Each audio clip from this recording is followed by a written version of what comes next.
What is up, you guys?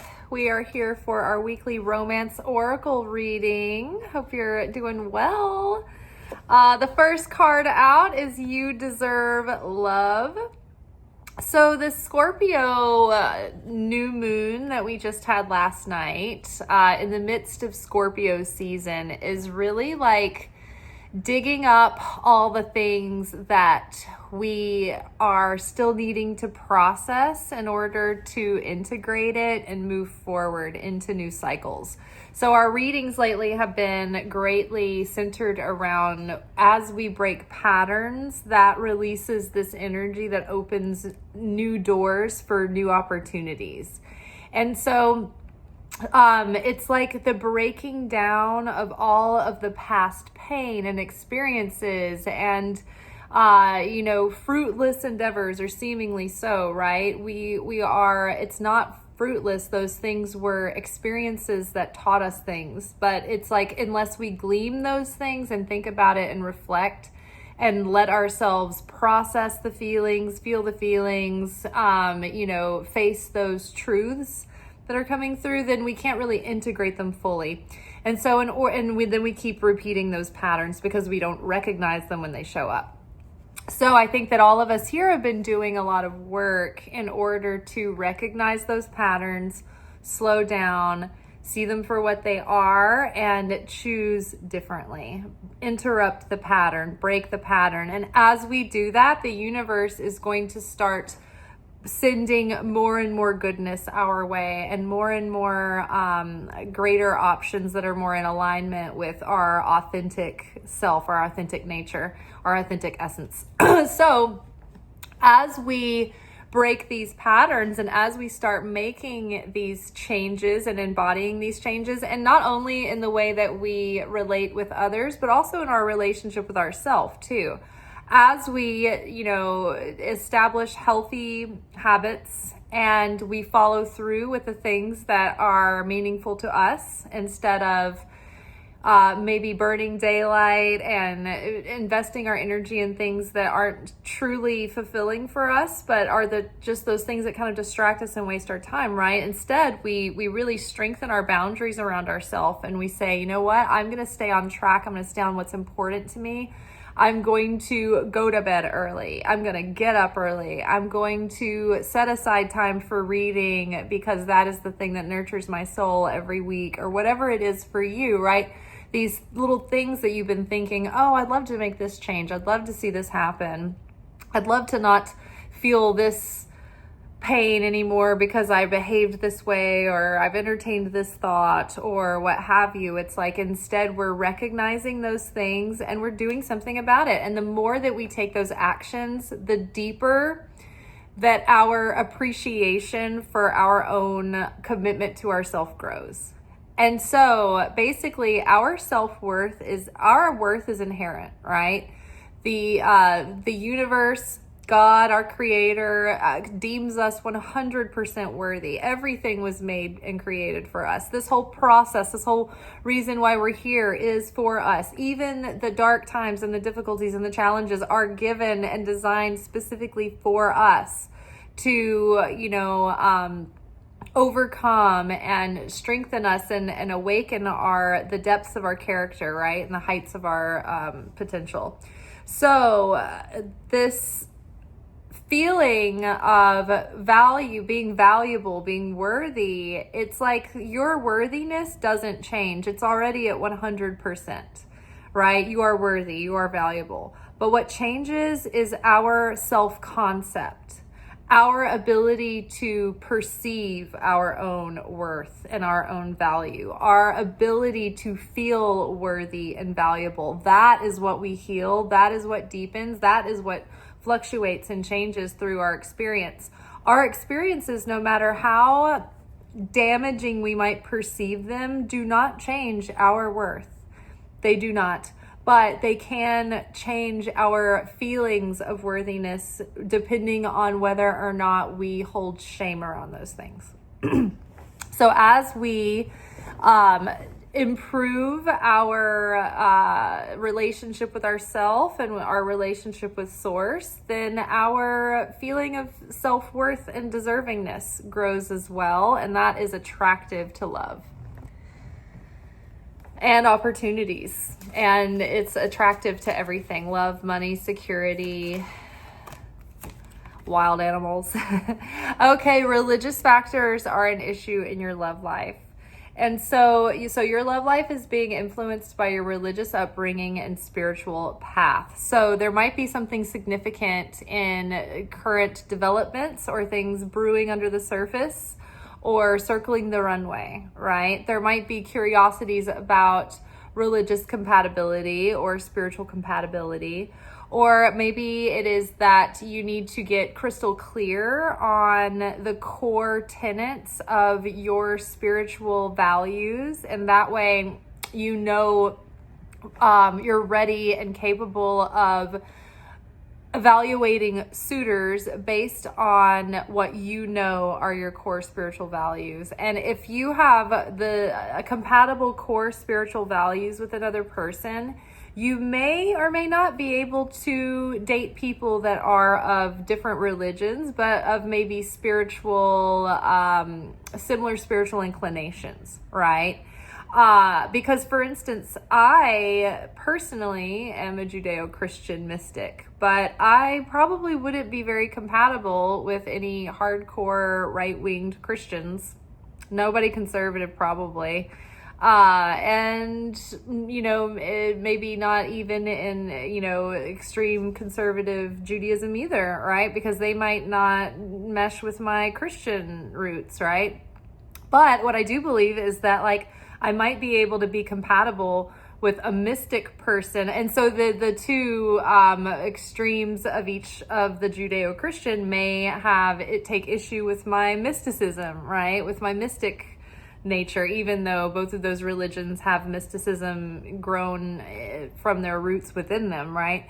So it's like you can't go by just on broad strokes. You kind of have to get nuanced, because then I could say, okay, what I was getting ready to say is that I might be compatible with, say, a mystic from another religion because our sensibilities are more in alignment, if that makes sense. But it's going to be different for everyone, right? And you have to know what works for you, what you will not compromise on, and what you will feel compromised by, right? So I think it's good to have clarity about what you need and what you believe and what, like, your side of the road. That way, that takes care of some of the clarity, right? Because, you know, a lot of people are going through the world and they haven't thought about these things really, and they haven't, you know, really weighed these questions out for themselves.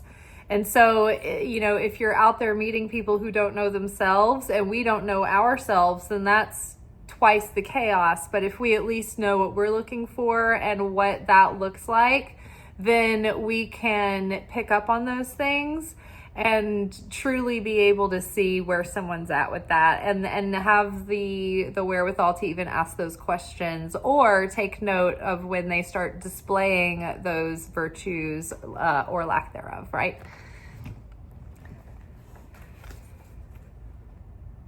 Phew! Excuse me. Phew! Excuse me. All right. A couple more cards. Feeling this. Ooh, keep an open mind. Okay, that feels really consistent with the last card. Your soulmate may differ from your usual type and expectation. So maybe you do feel like you have this mindset on what a person is like or what certain types of people are like.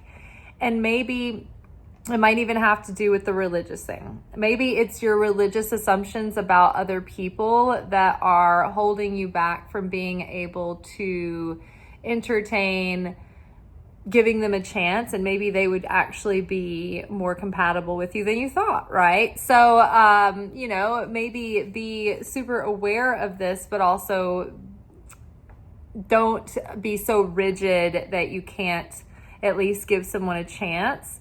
But I think that the key is that when we give these people chances and we start learning about them, we can't ignore what we're learning, right? If we start getting like red flags, then we should pay attention to those red flags. All right, and let's get one more card.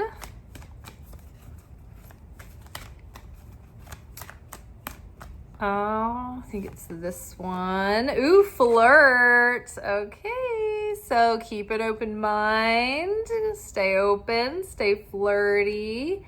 Extend your lighthearted energy, all right? Don't be too uptight. Don't be too rigid. Don't be too closed off. Don't be making assumptions. Don't be judging. Keep it open, keep it light, and then you can let someone, you know, you can really get to know someone, and then make your judgments from an educated place about them and maybe not make assumptions. All right. Let's get a little bit more insight on you deserve love.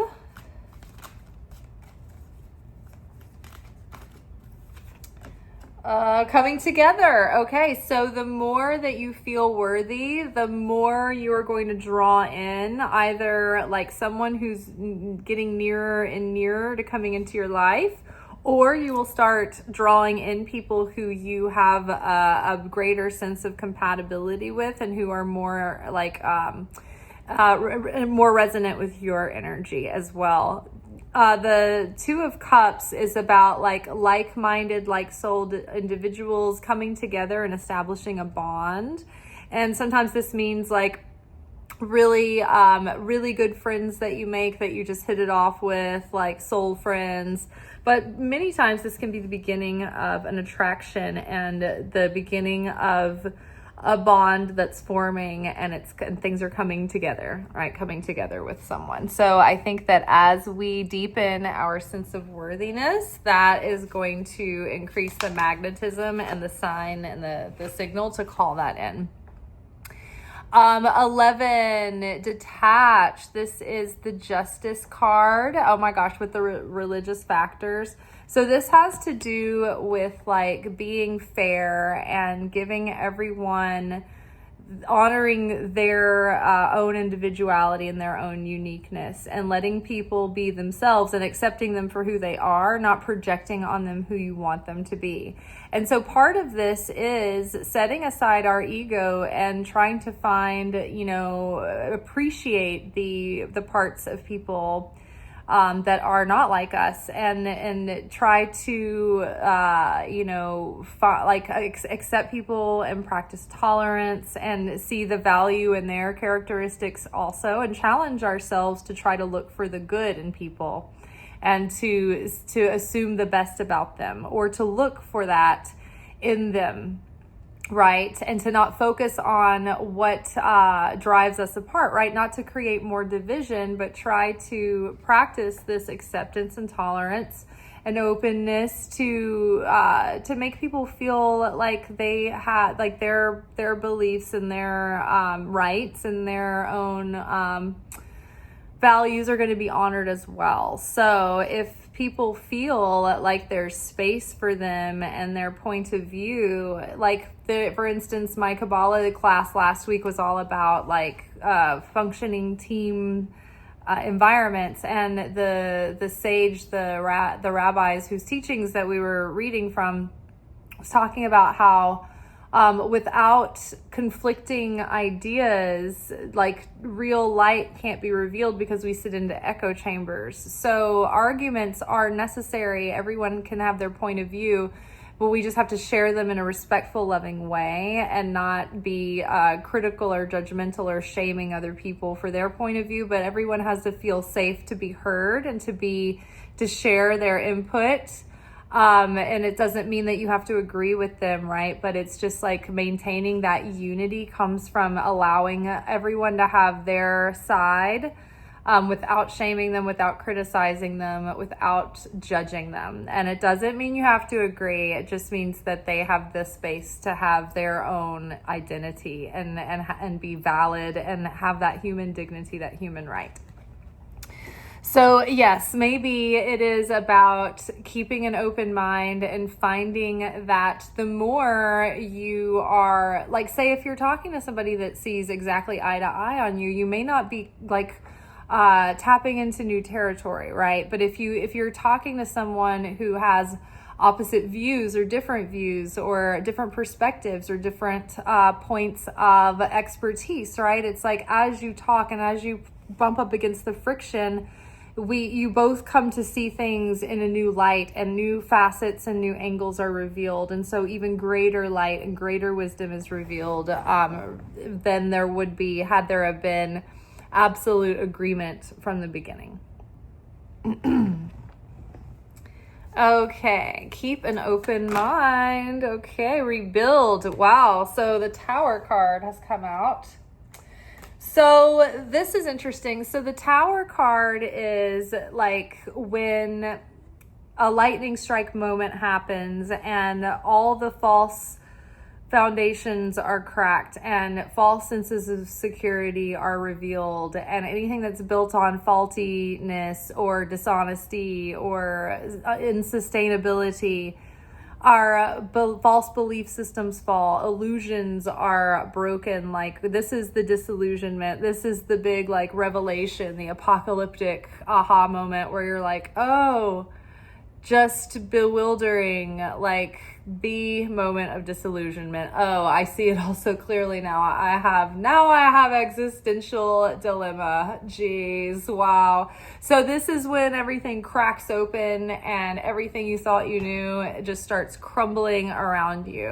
And this is the universe trying to strip away what is false, what isn't real, what isn't right. And so you may have, where it says keep an open mind here, it may be that the image you had of someone or assumptions that you had or things that you thought you knew about someone may be like, there may be a big like, what would be like a big turning point, right? There might be a big reveal, right, that lets you know, oh, what I thought about them isn't necessarily true, or something about them, like they have a fall from grace, or something about someone surprises you, or it's not what you thought, or it's not how you thought, right? And this might be jolting revelation, something jolting that like strikes you and might be like kind of catch you off guard to learn. But it's like keep an open mind though. Maybe if you let this sit for a minute and don't choose how to perceive it, but just observe it and not get attached to judging yay or nay, this way or that, just keep an open mind and observe and see how things shake out. And then the flirt card, let's see, what do we have? What are we getting more insight on with flirting? Ooh, spread your wings. Okay, so this is Two of Wands. So like in traditional tarot, Two of Wands depicts a person who's got two staffs, two wands, and they're up on a balcony and they're looking out over the city, and it's as if like they're waiting for people to come join them, but they see that they can see a bigger vision, and they can see expanded vistas and potential and opportunity, right? When you're looking out into this grand vista, it's like you have this big vision, you can see what's out there, you can see what's like, you can imagine on unexplored frontiers, like, oh, what would you create, what would you build, right? It's like this expanded vision where you're looking out and you have like not a prophetic sort of insight, but you can capture like a vision of a possibility, right? And so it's like at this point you are ready to expand your horizons or to pursue that greater vision that you have, but you're waiting for like the pieces to come together. And there could be like a positive collaboration, right? The Two of Wands talks about a possible collaborator, like a really fruitful, positive collaborator coming in to work with you on a situation, pairings, right? So fiery pairings, even with the wands. So this is exciting. With the flirting, it's like, okay, maybe it's like the Two of Wands is saying, okay, you're ready for something, putting yourself out there a little bit, be a little spicy, be a little flirty, because maybe that person is too waiting for the signal. Maybe that person is sitting up on the balcony wondering, okay, where is everybody? When does the party start? Like, did I send the invitation out? Did anybody receive the invitation? Is anybody coming? Is anybody going to be receptive to my invitation or the extension of this energy, of this playful energy? So as you are putting yourself out there, notice if there's like that energy being extended to you. Be receptive, have an exchange there. Don't just be aloof or play it cool. Like, open yourself up a bit to be seen and to show, your interest. All right, that is all for tonight. Tomorrow we will be back together for our weekend reflection message. And until then, may peace be with you. And I hope y'all find some love in your lives this week. Ciao.